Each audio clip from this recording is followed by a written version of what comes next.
The Justice Department is suing Texas over the state's new controversial restrictions on abortion after 6 weeks of pregnancy, Attorney General Merrick Garland announced Thursday. Garland said the law is plainly improper both for its onerous restrictions on abortion access and for the provisions allowing state residents to sue anyone who aids or carries out restricted abortions. The act is clearly unconstitutional under long-standing Supreme Court precedent, Garland said at a press conference. This kind of scheme to nullify the Constitution of the United States is one that all Americans, whatever their politics or party, should fear, Garland said. If it prevails, it may become a model for action in other areas by other states and with respect to other constitutional rights and judicial precedents.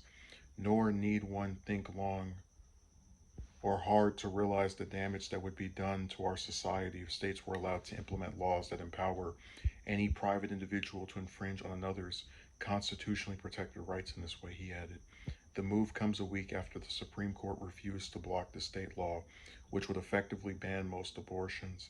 In a 5-4 ruling over the objections of the court's liberal wing and Chief Justice John Roberts, the law went into effect on September 1st.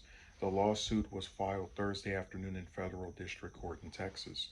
The United States has the authority and responsibility to ensure that Texas cannot evade its obligations under the Constitution and deprive individuals of their constitutional rights by adopting a sanctuary scheme designed specifically to evade traditional mechanisms of federal judicial review, the lawsuit reads. The federal government therefore brings this suit directly against the state of Texas to obtain a declaration that SB 8 is invalid, to enjoin its enforcement, and to protect the rights that Texas has violated. A spokeswoman for Texas Governor Greg Abbott dismissed the legal challenge as a political ploy. The most precious freedom is life itself, said the governor's press secretary Renee as in an email statement. Oh, let me read the rest of this trash. Texas passed a law that ensures that the life of every child with a heartbeat will be spared from the ravages of abortion. Unfortunately, President Biden and his administration are more interested in changing the national narrative from their disastrous Afghanistan evacuation and reckless open border policies instead of protecting the innocent unborn. We are confident that the courts will uphold and protect that right to life, the statement said. Under the law, the abortion restrictions are enforced through civil litigation brought by private parties who can be awarded up to $10,000 if their case is successful.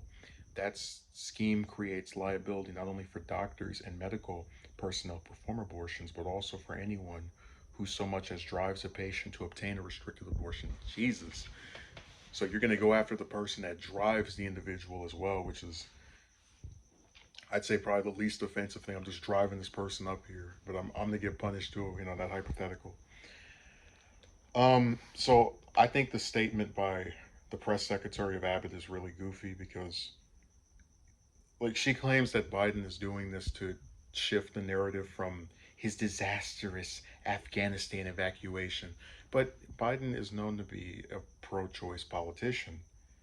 And if you pass a law that is restrictive to abortion in one of the three biggest states in all of the United States while he's president, he's probably going to express opposition to it.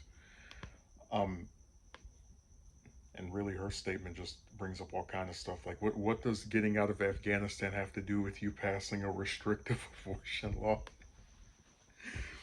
It's funny that like they accuse him of trying to spin the narrative when they're spinning the narrative by bringing up this other unrelated, unconnected stuff. um I should also mention two other things. One, that this restricts abortions after 6 weeks.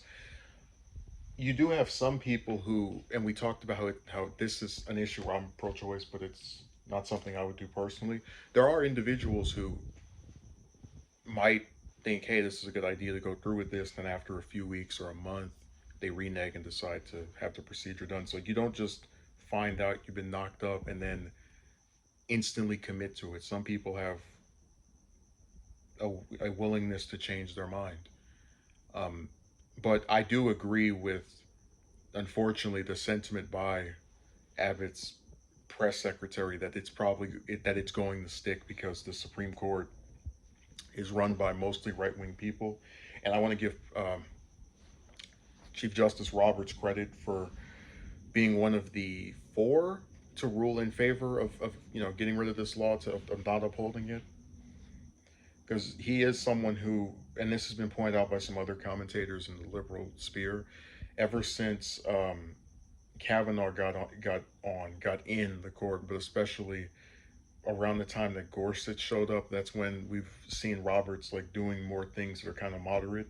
So I do want to give him credit for, even if it didn't work, sticking with, trying to overturn this law. I just think it's really restrictive, but I do believe it's going to pass, or rather stay in effect, because the Supreme Court is run by right wingers currently and probably for the next 30 years.